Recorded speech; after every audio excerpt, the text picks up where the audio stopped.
So we'll go ahead and start. Thanks for coming out. It's almost too nice a day to be in here, right?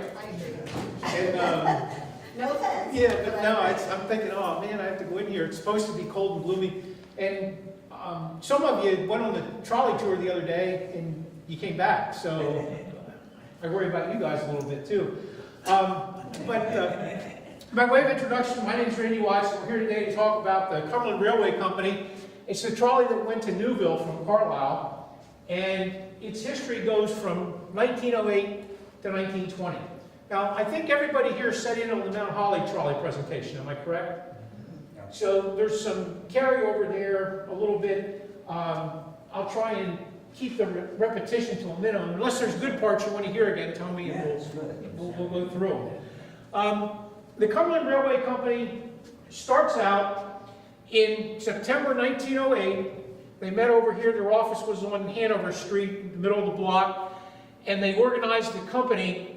And it was made up of the people that you see on the screen here. W.F. Gladfelter, who was a miller and merchant down in Middlesex, or that area was also known at the time as Balfour, B-A-L-F-O-U-R.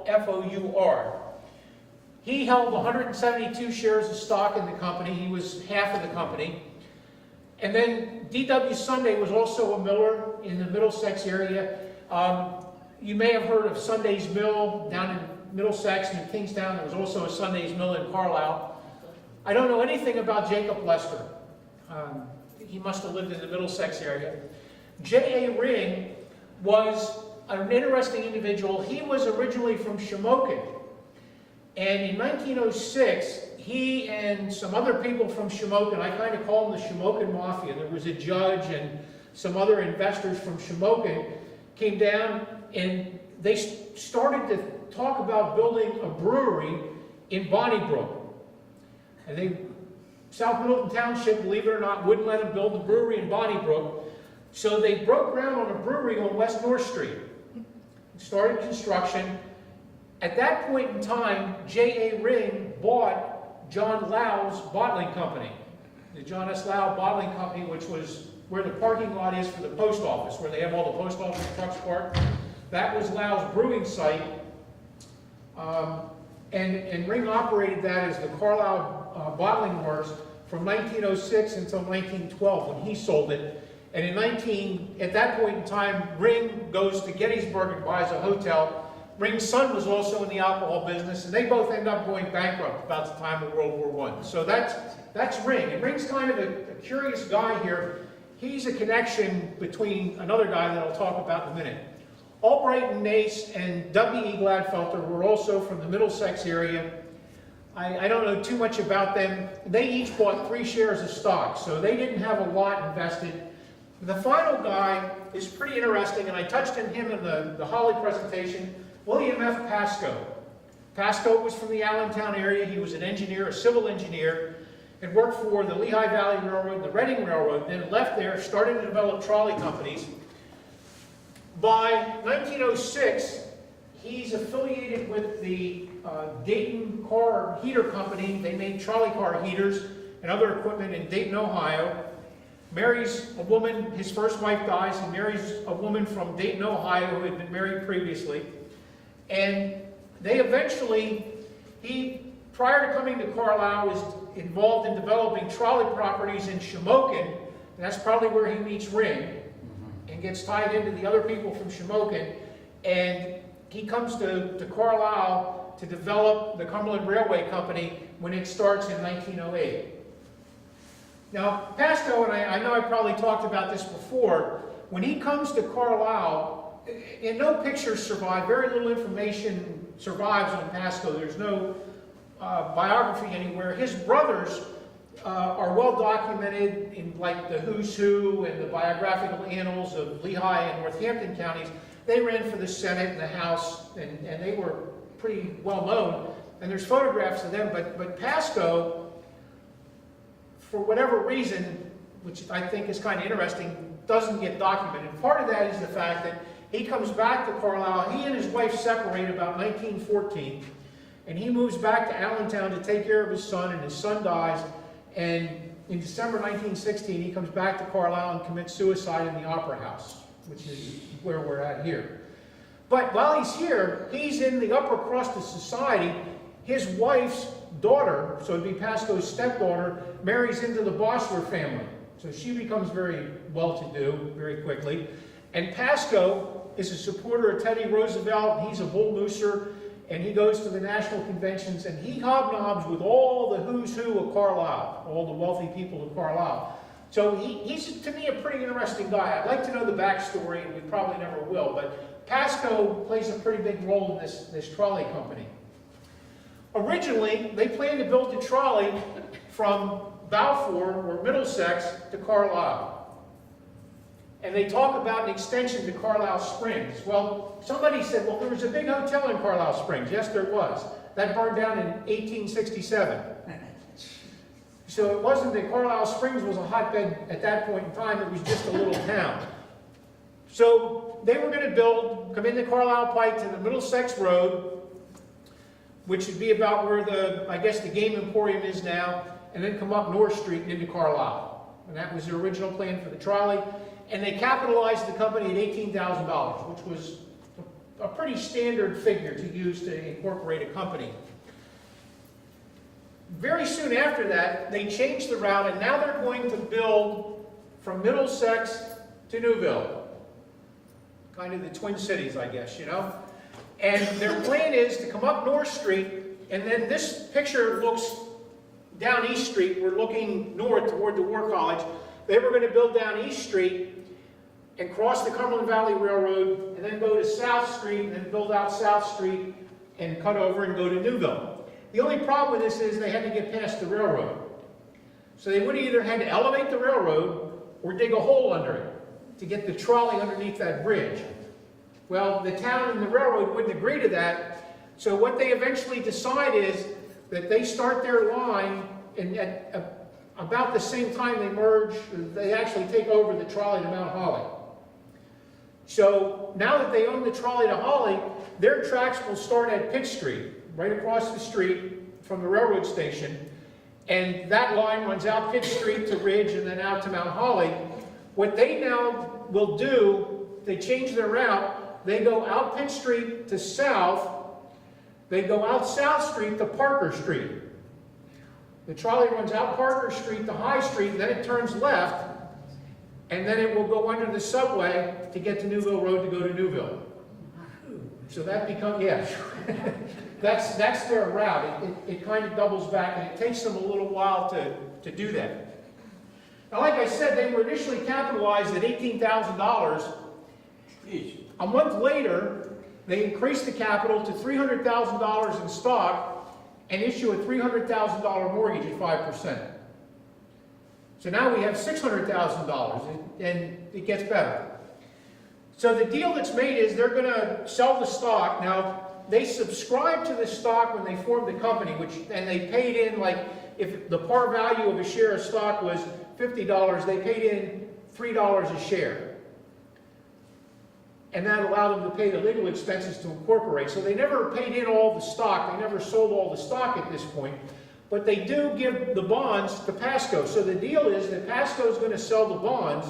He's going to get the money for the sale of the bonds, and then he's going to use that money to build the trolley line. And then the trolley company will pay the interest on the bonds. Does everybody get that? So it gets kind of interesting. The trustee for the bonds is the Farmers Trust Company. And the person at the Farmers Trust Company who's in charge of the bonds is a guy by the name of Walter Stewart. And his name will come back to our narrative pretty quickly.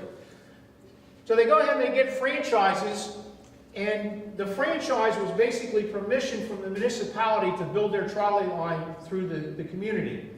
So they go to Carlisle, and Carlisle says, yeah, you can build your trolley line, but in addition to stopping, we want you to cross the Cumberland Valley Railroad and build out Pitt Street to the north end of town. Now, there was already a trolley that ran out West Street to Cave Hill, but the borough said, if you're going to build your trolley in Carlisle, you must build it out Pitt Street. They never do that because the railroad won't let them cross, but they agree to those conditions. The Fifth Ward was being developed at that point in time. Can you imagine we would have two trolley lines in the Fifth Ward, out Pitt Street and West Street? How convenient that would have been. And that's what the borough wanted, was a competition. Newville grants the charter and that causes some issues that we'll get to later, as does West Pennsboro, and part of the line was built in South Middleton because when they went out South Street, once they got by College Street, they were in South Middleton Township. And then turned back in Parker Street, and then till they got under the subway, they were again in South Middleton Township, and then they were in West Pennsboro Township. So the municipalities gave them the permission to build the trolley line. They obtained the land, in most cases, through agreements. So although they could condemn land, in most cases the farmers said, we'll give you the right-of-way and allow them to pass through their property. So that took a little bit of time to do. Remember, they organized in September 1908. Construction doesn't start till July 1909. They have all the paperwork in place. Back then, there were no environmental impact studies or anything, so things moved a little more rapidly than they do in the world today. There were two large excavations, and we'll talk about the one that you can still see at Cemetery Hill. When you go up 641, as the road starts to curve to the right, the trolley line takes off and goes up over the hill, and I'll show you some pictures of that in a minute. They laid the first rail at Plainfield in July, and the first cars run in Carlisle on July 4th, 1910. They ran from Pitt Street up to the football field at Dickinson College. Hundreds of people turned out to ride the trolley. Now, you could walk probably faster than you could ride the trolley, but it was exciting to ride the trolley. Okay? And it opens to Newville in September 1910 until early 1911. The subway wasn't open, so you took one trolley car to the railroad at the subway, then walked over the railroad, got another trolley car, and went to Newville. And the same thing coming back. But it was better than kind of going by horse and buggy or by the early automobiles of the time. So here we see some of the right-of-way of the trolley line, and I'll point this out. The picture is, we believe, South Street. When the trolley line was built.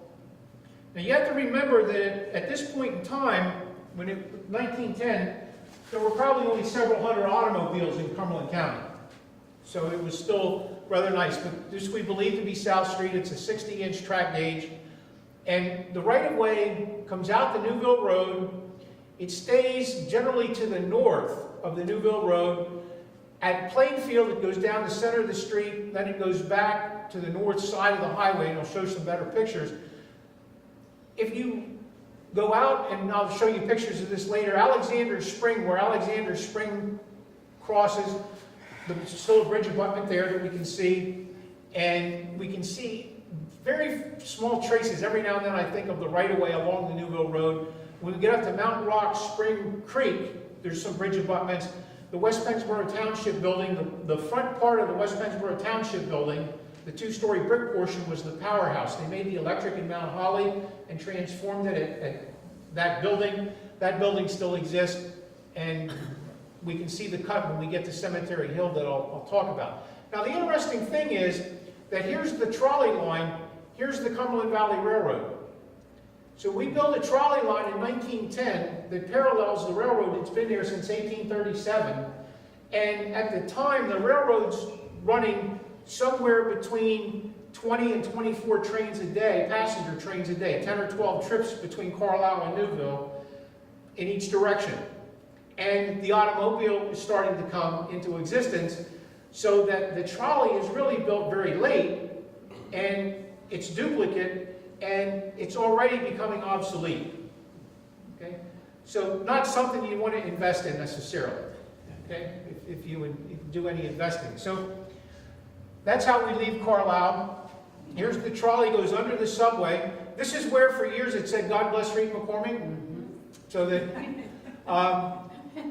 this was opened in February 1911 to allow the trolley to go under, and you can see the trolley wire and the trolley track.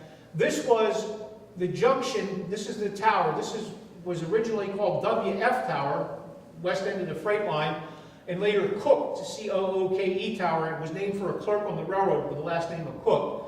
And that's where the old main line and the bypass line, the line that goes through the northern side of Carlisle now, came together. So we're lucky to have a picture of that. And then the line proceeds, as I say, mostly on the north side of the highway. Here we can see the trolley line. Here's the Newville Road. this is the William E. Miller house. It still exists. This is William E. Miller. He won the Medal of Honor at Gettysburg. He was born in that house. And he later moved to Penn Township. He was the captain of the 3rd Cavalry. And he survived the war, moved to Carlisle, opened a hardware store at 24 North Hanover Street. He was the mayor of Carlisle, the Burgess. He was in the House of Representatives. He was very active in the Union Fire Company. He was a trustee there for many years. Very interesting character. And he was also the person that really started the Historical Society. This was a library. When they opened the Bosler Library, this library became redundant, so it became the Historical Society, and Miller was the guy that did that. And there's some artifacts from Miller up above. That building still exists. It's about 2140 odd number Carlisle Pike. The West Pennsboro Township building is just up here on the left, probably about across from where the trolley is. So if you go up to look at the powerhouse, what was the powerhouse at the West Pennsboro Township building, this is just down the street, short distance. So you can see the trolley there in the distance. Yes? Is that the road you turn back in the mill now? Yeah. The house that's on the corner? There's a little store there that has a lot of antique stuff. Yeah, that's that corner. Yeah, that little store is right up there, and then this building, and the West Pennsboro building's just there. Is that P.K. Miller's same family, you know? I do not know. He was from an old family. Okay, yeah, I don't know that Miller had any children. I've never heard discussion of William E. Miller having children. I don't know. Miller, by the way, is buried over at the National Cemetery at Gettysburg, one of several Medal of Honor winners there, and you can find his grave. If you're interested in Miller, my book, To the Rescue, about the Union Fire Company, talks a great deal about Miller. But you can see how close to the dirt the trolley line is, and you can see why it's so difficult to see, because the road's been widened, most of the trolley line's been lost. Now, this is Cemetery Hill, the cemetery. This is the trolley right-of-way. Because this hill was so steep, and even today, it's pretty steep. The trolley was on the north side, and you can still see portions of this right-of-way. Carlisle would be to our right as we come up.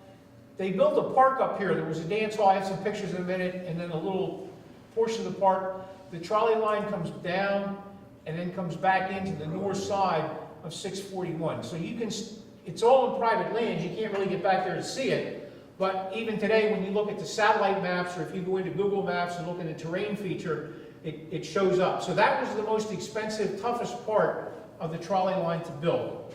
And they built the park up here at the top of the hill because there's no roads, so you had to take the trolley to get to the park. But that doesn't open till 1913. So we go off the highway to get around Cemetery Hill, come back in, and then we're on just probably the south side of Main Street. Here we can see Main Street in Newville. Then the trolley, it goes right down the center of the street. It comes in on Main Street, it then turns left on West Street. It goes in front of the municipal building. And the current Newville Municipal Building was Newville's 3rd firehouse. And we pointed out on the bus trip the other day where the 2nd firehouse was, and the 1st one burned down. And after it came down West Street, it goes behind the fountain, and it comes down Big Spring Avenue to about 134 Big Spring Avenue, and that was the end of the trolley line. It just kind of stopped. So we see the trolley tracks in front of the municipal building, the trolley wire. It comes down West Street, behind the fountain, and goes down Big Spring Avenue. They had 2 cars, and they were both combination cars, meaning they hauled passengers in the front, and then they could haul freight in the other portion of the trolley. So they would stop and pick up milk from the farmers, take it. There was a creamery in Newville. They could haul passenger or packages. The question came up the other day, did they ever have funeral trolleys? To my knowledge, no. There were some rules about that. But you can see that this is 1910. The streets are pretty much unpaved. And notice you don't see any automobiles anywhere. You have a lot of tracks. Yeah, a lot of tracks from the horses and the buggies, but not too many cars. So that was the trolley line. The fountain's still there. Yeah, the fountain survives. Right. And the fire engine, the 1916 American LaFrance, still survives. So this was the firehouse not long after. The firehouse was built in 1916, so I think this has taken, it's been retouched shortly after it was built, so about 1916, since the trolley was only in from 1910 to 1920. It then comes down Big Spring Avenue. These houses still exist. This is about 134, 136 Big Spring Avenue. It stopped, this is the station, it stopped up at the top of the hill here. Right. So the station's gone, this building is still here. This is prior to 1914. These tracks were later relocated a little bit to the right and elevated. And a little smaller station was built there. So there's nothing too fancy about this trolley operation. It's close to the dirt, and there's not really a station in Newville. They had a waiting room, and I haven't been able to determine exactly where that was. They had a waiting room in Carlisle over here in Pitt Street. And I did a book on this, which is available at History on Hire, Whistle Stop. But they had like 35 potential station stops between here and Newville. So they like Pitt and High, and then the middle of the block, and Pitt and Pomfret, middle of the block, Pitt and South, middle of the block. So they would stop every half block to pick up people or drop people off. And then just about every farmhouse and every crossroads, the whole way from here to Newville, they would stop at. So it was a pretty laid-back operation. It took, they scheduled an hour for the trip from Carlisle to Newville. So it wasn't a high-speed trip. I could almost do that on my bicycle. Okay? I say almost because I'm not sure how I do with Cemetery Hill. But now, that's the trolley line. Remember, it started in 1908. In June of 1909, the Cumberland Railway Company takes over the Carlisle and Mount Holly Railway Company. Now, I'll digress just for a minute to bring everybody up to speed. But the Mount Holly line started in 1900. The primary stockholder was Patricio Russ, or Pat Russ. And in 1907, he sold it to some people from Chambersburg, Thomas Nelson and some others. And in 1910, they sell the Carlisle and Mount Holly Railway to the Cumberland Railway Company. It wasn't a friendly takeover. Russ voted against it. The Mullen interests that owned part of the Mount Holly Railway voted against it. But Pasco and Bossler and John Graham and one or two other people owned enough shares of stock in the Mount Holly Railway that they voted to have it be taken over by the Cumberland Railway Company. Now, at that point, they issue another $350,000 in bonds.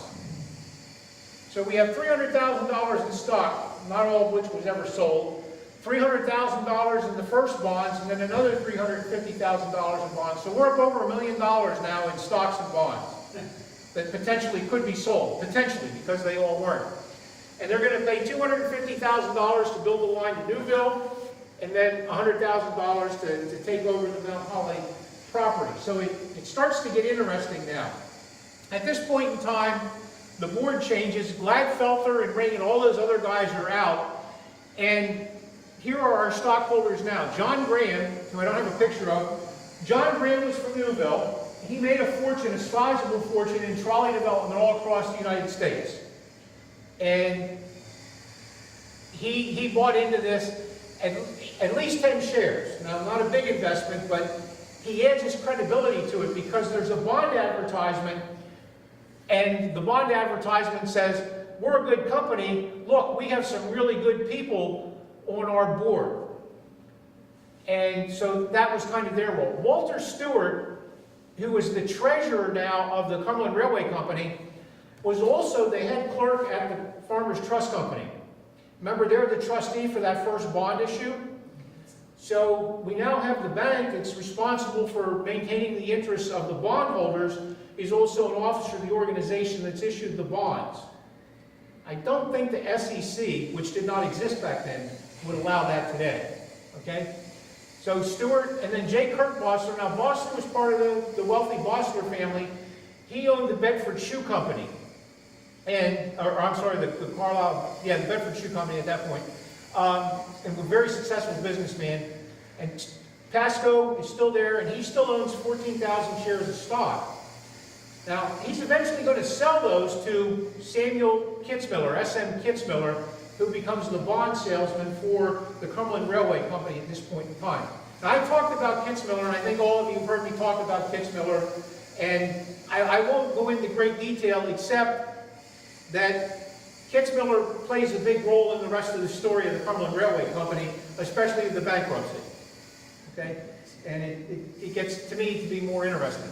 But keep in mind, look how much of this that Pasco controls when they do this deal and where he's at.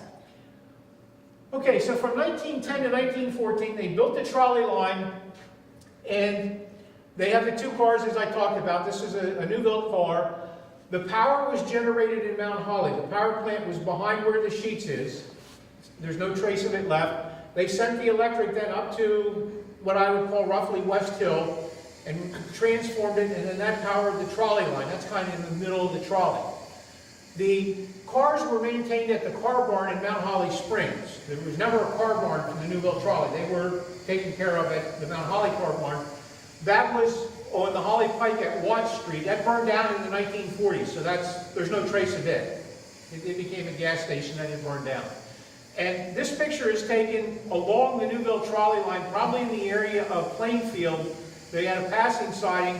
The car on the left is one of the Newville trolleys. The car on the right is one of the Mount Holly trolleys. No cars from either railroad survived. But just to give you an idea, they ran each car with a conductor and a motorman. So they were kind of costly to operate. A two-man crew. One guy ran the thing, one guy took the tickets. And pretty laid-back operation. If you never ridden a trolley, an antique trolley, you can go up to Orbizonia, and it's called Railways to Yesterday. There's a trolley museum there, and you can ride. They actually have a car from the Cumberland Railways, or the Valley Railways, that's very similar to this Mount Holly car that they're going to restore. They need money if you want to donate. Pretty quaint little operation. Now, here's where the story to me gets interesting. Remember that Pasco owned 14,305 shares of the Cumberland Railway Company. He pretty much owned it all. In 1911, he sells his interest to Samuel Kitzmiller. Now, Kitzmiller's a guy that sells bonds. He's from Shippensburg. He's had some experience in the bond market in New York, and he's a character.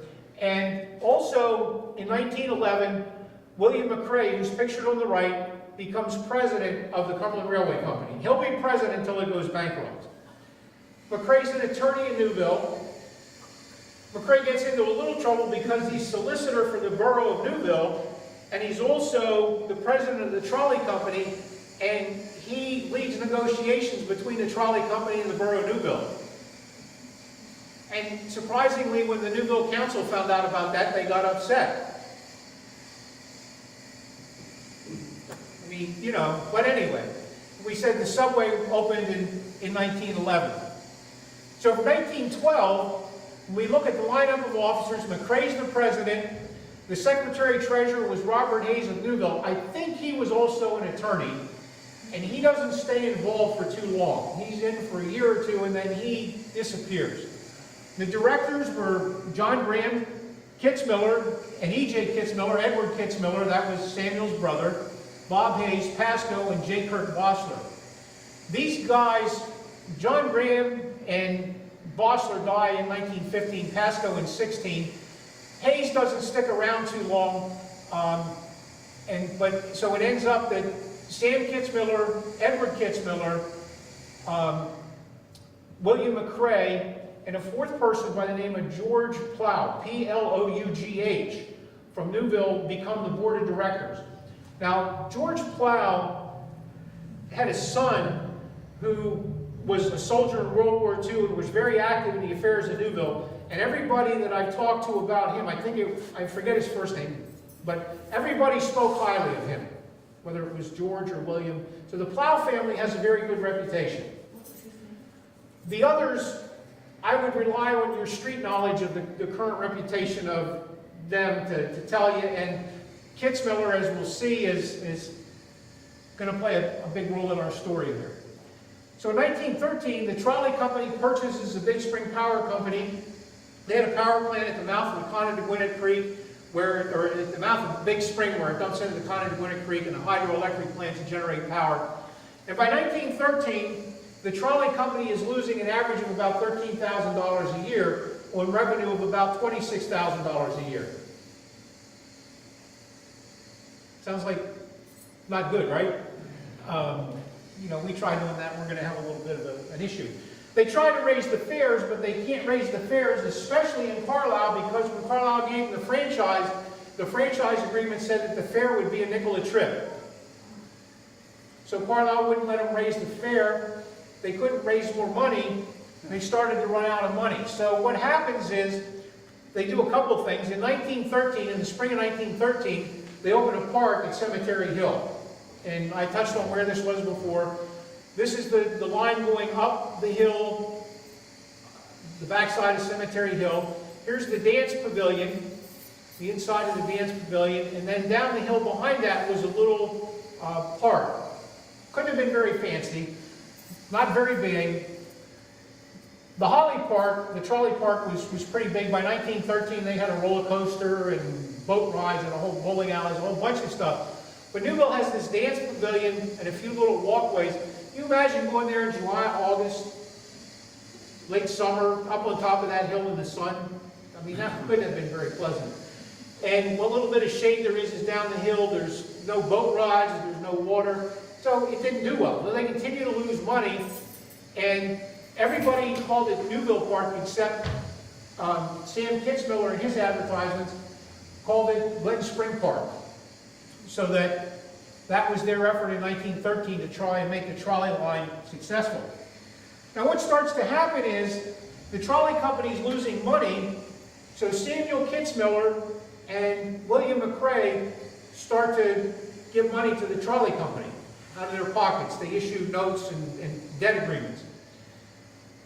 That's okay to a point, but they start to realize, I guess, that they're never going to get their money back. So Kitzmiller starts to sell stock from the Big Spring Power Company. He sells $50,000 worth of stock from the Big Spring Power Company. And when he sells that stock, what does he do with the money? He says, no, that's my money. He gives the trolley company a little bit of land and an agreement that they can use his name and some other things that don't work out.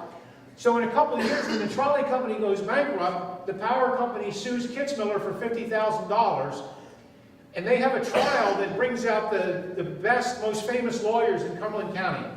You know, today, if you have a big trial, you get Bill Kostopoulos. Well, back then it was Thomas Vail, and there were a couple other attorneys that were Moust and Britton, and they were the famous attorneys of their day, and they argue, and ultimately, Kitzmillers lose. They appeal, the appeal's rejected, and they're forced to pay the $50,000 back to the power company. So they lost the money that they put into the trolley line. They thought it was a good deal, but the power company didn't. The power company still had some other directors on it. So the line starts to go bankrupt. Again, they're losing a lot of money. By 1916, there's a bus starts to operate between Newville and Carlisle. Also, by 1915, Henry Ford's building 1 million Model Ts a year. So you can kind of see the handwriting on the wall. So we have this trolley company that's heavily indebted. They never pay any interest on their bonds. So the bondholders never get any interest. The bus is competitive by 1916. The railroad's still running trains. Pasco commits suicide in 1916. They try to raise their rates in 1917. They're unsuccessful. And finally, in August of 1918, World War I didn't help them at all either. August of 1918, Walter Stewart, remember he at one time was the treasurer of the trolley company, is also the trustee for the bond issue, and he bought bonds, and I think he lost money. And he owned stock, and he never got anything out of that. He files suit and forces them into foreclosure or receivership, which basically means that the court appoints people to run the trolley company in the hopes of getting the money, some money back for the bondholders. Okay? It's not going to be a win-win situation, but they try and minimize the loss. Now, even as they do this, when Kitzmiller knows they're in foreclosure, he starts to sell trolley property in defiance of the court, which they kind of clamped down on him for that too. Like I talked about the lawsuit.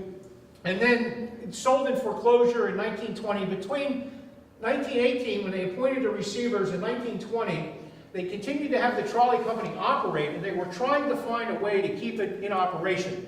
The line to Mount Holly was bought by the McDonald family of Carlisle, and they operated that till 1930. There were a number of efforts made to try and sell the Newville Trolley to people who would operate it after the bankruptcy, but no buyers ever surfaced. Now, what's interesting with this is the Chamber of Commerce, every time they tried to raise the fares on the trolleys to help pay their debts and pay their way, the Chamber of Commerce fought them tooth and nail. They didn't want the trolley companies to increase their rates. But when it appeared that the trolley companies were going to go broke, now the Chamber of Commerce tries to come to their rescue.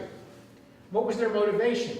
Their motivation was that a lot of people that lived in Newville and Mount Holly worked in Carlisle, and Carlisle employers liked that cheaper labor that they could get, and they wanted to have a way for them to commute. So the Chamber of Commerce tries, and they thought they had people lined up from Philadelphia to buy the Newville line, and they didn't. Finally, it stopped operation October 31st, 1920. So just about 100 years ago. And it was torn up for scrap not long after that. Now, another thing that's kind of interesting to me here, and I'm just saying this, you know how some things pop up. July 20th, 1920, the court settles the bankruptcy, and for every dollar that McCrae had invested, he got 14 cents back. Not a good day, right?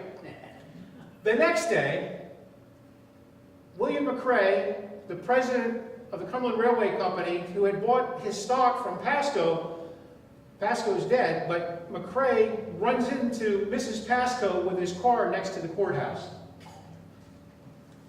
That's, to me, a heck of a coincidence. What's even more interesting to me is that when you read the newspaper articles, McCrae was an attorney, and the first article in the Sentinel said that, you know, McCrae more or less, I think, wrote the article. It says that the police had looked at the tire tracks, and they'd interviewed witnesses, and Mrs. McCrae fell, but because she tripped over a wagon, it was being pulled by a little boy, and the car never hit her. And you look at the articles in the other newspapers the next day, they were written by the Pasco family. Mrs. Pasco, she spent like 8 weeks in the hospital, had severe bruises and fractured bones, and they were sure that there were marks on her clothing that showed that she had been hit by the car. So there was some dynamic, in my opinion, and based on my opinion, again, the newspaper accounts, there was some dynamic between McCrae and Mrs. Pasco. Just saying that, you know, Mrs. McCrae did recover. She lived in Carlisle for a couple of years, then moved to the West Shore, or to the West Coast of California, and that's kind of the last we hear of Mrs. McCrae, or Mrs. Pasco. The McCrae family is still in Newville. William McCrae's sons became attorneys, and there's still a McCrae that's trained as an attorney, but I guess doesn't practice for whatever reason. And some stories there, I guess. There's an interesting book, and we got to talking about this the other night at the program, that the second generation McCrae family, the attorneys in Newville, there's a book called Spiders of the Mind, which is a novel about Newville set in the 30s, 40s, 1930s, 1940s, written by a guy who for a while was the editor of the Newville paper, and the bad guys in that book are the attorneys of Newville. So, and there's a lot of basis, in fact, for that book. I mean, there's a lot of parallels, but Spiders of the Mind, it's a hard book to find, but it's an interesting novel about Newville and when the dress factory tries to unionize, and the attorneys and the newspaper. And Who wrote it? I forget his name, but if you Google Spiders of the Mind, it's hard to find. It's an interesting story of Newville back in the 40s and probably into the 50s. So the Newville bus starts in 1916. That operates till 1953. The last commuter trains between Carlisle and Hagerstown stopped in 1952. Okay. and then the bus stops in 53. So by then everybody's got cars or has friends that they can get from Carlisle to Newville. That curiously is a Mr. Hoover. I think it was a William Hoover. I don't know if that was a relative or not. I think it was William. William, yeah. Whether that was a relative of the, not a Hoover. Okay. My mother was a Hoover, so some old ties. Anyway, what remains? Well, bridge abutment, Alexander Spring, bridge abutments, Mount Rock, Spring Creek, and then this is the West Pennsboro Township building. It was originally a two-story brick building, an industrial building. It had transformers and electrical equipment inside. And after it shut down, then they modified it to put windows in. It was occupied as a house for many years. And then the township repurposed it into a township building. There's absolutely nothing to see relative to the trolley on the inside. On the other side of the building, you can see where the power lines came in. The sleeves, the conduits are still in the building. And you're welcome to stop by there, park in the parking lot, and look around the outside of the building. They're friendly, and they know about the trolley background and everything. So it's kind of interesting, at least to me. And then the Miller residence would be just down the street if we're looking toward Carlisle on the left-hand side. So that's what remains. In terms of the right-of-way and what we can find, not a whole lot left. And really the story is, trolleys became practical. The first practical trolley operations in the United States were 1888, Richmond and Scranton, Richmond, Virginia, and Scranton, Pennsylvania. The first trolleys in Cumberland County started in 1894 on the West Shore, 1896 in Carlisle. By 1904, you could take a single trolley from Carlisle to Harrisburg. 1905, you could take a single trolley from Carlisle to Mount Holly. And the whole thing seems to peak probably around 1910. So the Newville Trolley starts at or past the peak. But even at that point, there was still talk of trying to build a single trolley system from Washington, D.C. and Baltimore through Harrisburg into New England. And at that point in time, and to New York, at that point in time, you could get on a trolley in Richmond, Virginia, and virtually go the whole way to New England, and the only gap was between Carlisle, or Newville and Shippensburg, according to legend and tradition. So they were still promoting that line in 1910 when the Newville line was built, and the people that bought into the Newville line had this bigger vision in mind, I think, which if you think about, maybe not a bad idea, except that if you got on the trolley and you were going to go from, say, here to Richmond, there's 36 stops just between here and Newville. Imagine how many tens of thousands of stops there'd be between here and Richmond. It would take you weeks. And as far as I know, nobody ever attempted it, but there were, ways to do that. Now, if you think about it, when you left Carlisle, you'd go to Harrisburg, and then the Harrisburg trolley went to Hummelstown, and the Hummelstown trolley went to, I'm not even sure, maybe Warnersville, and then the Reading trolley took over, and then there was a trolley to Allentown. But then you'd have to take the Allentown trolley to Philadelphia, and then from Philadelphia, so it wasn't a direct line. It would have been quite a trip. It'd be neat to do today, if you had the time and had nothing else to do. But so again, what's left? Nothing. Very little has been preserved. As you can see, the right-of-way is pretty minimal. The cars everything was sold for scrap. When the highway was widened in the 1920s, the first improvement of the Newville Road, a lot of the trolley right-of-way got incorporated into that. The power plant, the transformer building were already out of use at the time of the bankruptcy, so a lot of that stuff was sold off very quickly. So there's not much remains. There's one or two short accounts of people that talk about going to the park, and a paragraph maybe on riding the Newville Trolley. And there's a few people are named in some of the photographs, but very little was written about it. The two trolley historians of past generations, Chick Siebert and Dick Steinmetz, wrote a little bit about the lines, but not a lot of the background. They didn't have access, I don't think, to the newspapers to look at the backstories, or if they did, they just weren't interested. It would have been neat, though, with their knowledge and their contacts, if they would have written about Pasco and they would have found out the backstory. But I guess back then the backstories weren't as important to these guys as were the artifacts and the rights-of-way and those kinds of things. So that's the story of the Newville Trolley. Unless there's any questions, comments? Yes? What was their schedule like? Did they start, when did they start in the morning and quit in the evening? How many trolleys a day did you have? They started, I'm pretty sure at either 5 or 6 in the morning. And that was to get the commuter traffic. Now, there are, and this is something that's interesting, and I haven't found anything definitive. According to legend, the cars didn't go to the car barn in Mount Holly every night. Or they would stay somewhere? They left one in Carlisle, and then they left one in Newville, and the Newville guy allegedly would sleep in the trolley car in Newville. That sounds odd. If the trolley car stayed in Newville, I'm sure there was a Newville operator could have taken that car up and would have probably walked home and then got the trolley. But whether they would have left it out in the street, I would think that if you left the trolley car out overnight for 10 years, a kid would have got to it and there would have been a story. I'm just saying. I mean, try that tonight with a trolley car out here and see what happens. Or even in Newville. So I don't know if that's true. Some sources say that they never interchanged the cars, that they never left their lines, but we have pictures where they did.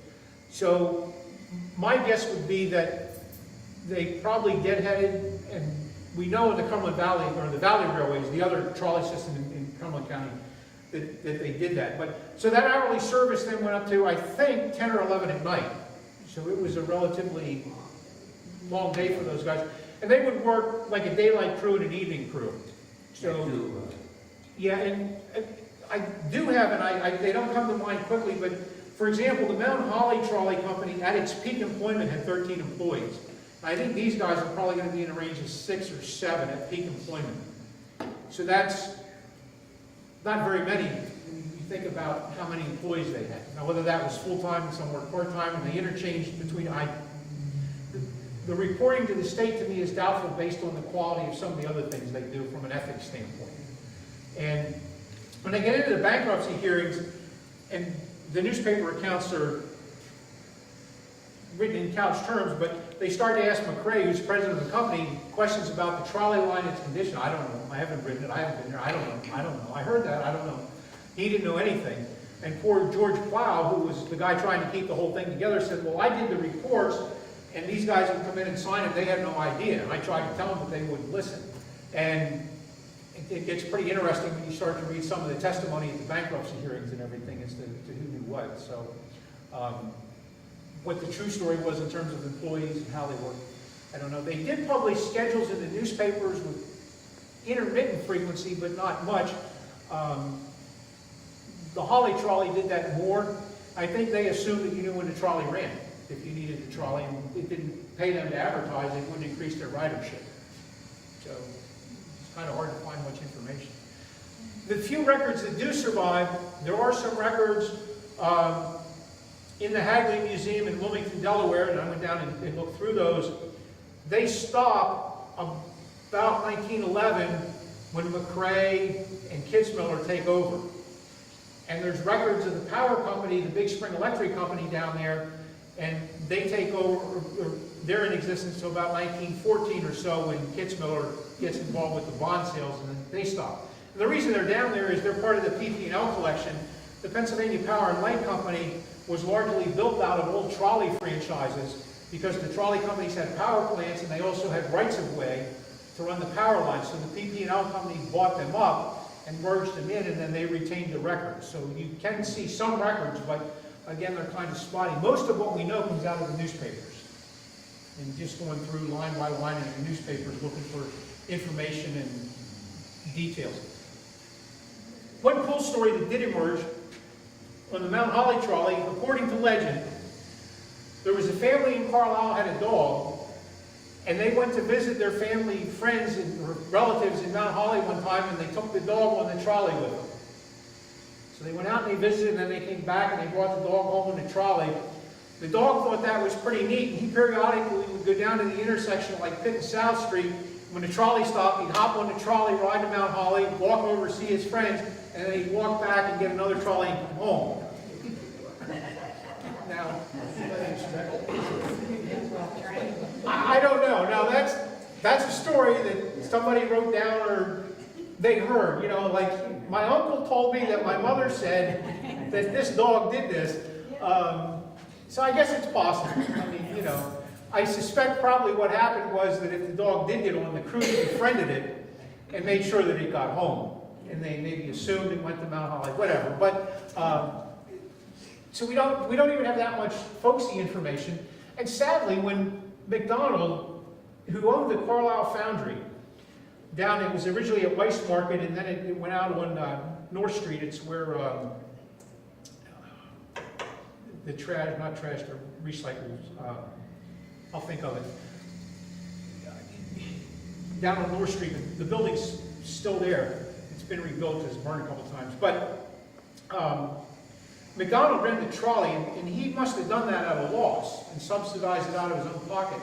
For some reason, by that point, we only had the Evening Sentinel left in Carlisle. They never wrote a word of McDonald's operation of the trolley. And I can't figure out what the deal was.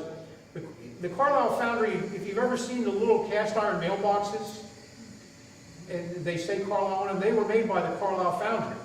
So it was a big operation. It operated in the 40s. It started in 1920, operated until the 1940s. They couldn't get help, so they went out of business during World War II. But they cast parts for everybody. It was a very successful operation. McDonald and his brother-in-law, whose last name was DeLone, the person for whom DeLone High School in McSherrystown, they started it, it's named after the DeLone family, were involved in this foundry. Never a word of it. There's no photographs of the Holly trolley after 1920. And they might have bought some different trolley, but there's nothing. So it's just odd that it's very difficult to find information on these trolley lines. So what there is compiled in the two books I did, one on Holly and one on Newville. And, you know, this wraps up the story of Newville. So any other questions or comments? Yes, Ken? After, in your research, after 1920, when did they start taking the tracks up and what did they do with them? They sold them for scrap. Okay. Almost within the year. They left them sit for a little bit, and Ormsby from New York bought the property. They left the tracks in for a little bit. Then the ballast sat there. And about 1920, they widened the Newville Road. They actually used a lot of the ballast from the trolley line, and they actually built a narrow gauge railroad as part of the reconstruction of the Newville Road. So for a little while, there was a narrow gauge steam locomotive operating up and down at least portions of the Newville Road based on the photographs we have. But it was taken up and done away with pretty quickly. And there would have been good scrap value because the wire at the top was copper and the rails were a steel, so they had value. I don't know what happened to the ties, and then, as I say, the ballast was taken up. Did they sell the right of way then too?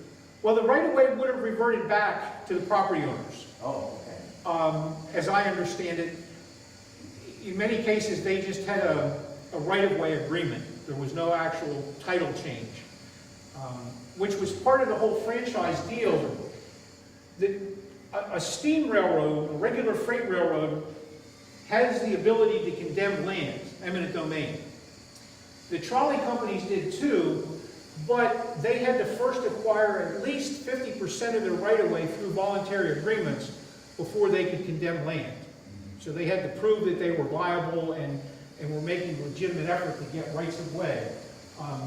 So as far as I know, and I've looked a little bit, there are no deeds recorded at the courthouse for the sale of real estate to Cumberland Railway Company. And even the park at Mount Holly, for example, was built on ground that they leased. They leased that parkland from the Mount Holly Paper Company, which is why Kitzmiller bought the paper company and then all that. And I assume that must be the case at Newville as well. The wood from the park at Newville was bought by a guy by the name of Fry, and I forget which one in Newville, and was used to build some houses, I think, in Newville. So that location is in the book. I've never tracked that down, and I don't know how we validate which piece of wood the house came from the park, but there were also on this line a few Laughlin postcards that were taken, and a few pictures of the park, but there were never the promotional postcards that were present with the Mount Holly trolley, with the park out there. And to my knowledge, no colorized postcards of the Newville Trolley. But it was short-lived. It wasn't very big. It wasn't very successful. There wasn't much to attract a market for the postcards. like there was with Holly. You know, when you read about the park, they would get maybe a couple hundred people would go for a church picnic at the Newville Park. The Holly Park would get 3,000 people some weekends. So there wasn't the market for the postcards either, I don't think. So it was just a pretty low-key operation the whole way around. Any other questions? Does Yes. the park die when the trolley expires there in 1920?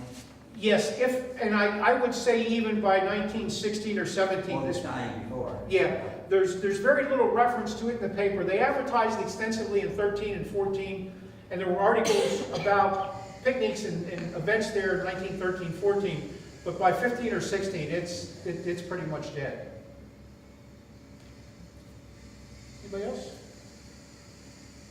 Okay, well, geez, we talked for almost an hour. Yeah. It's about 8 minutes a mile. Thanks very much.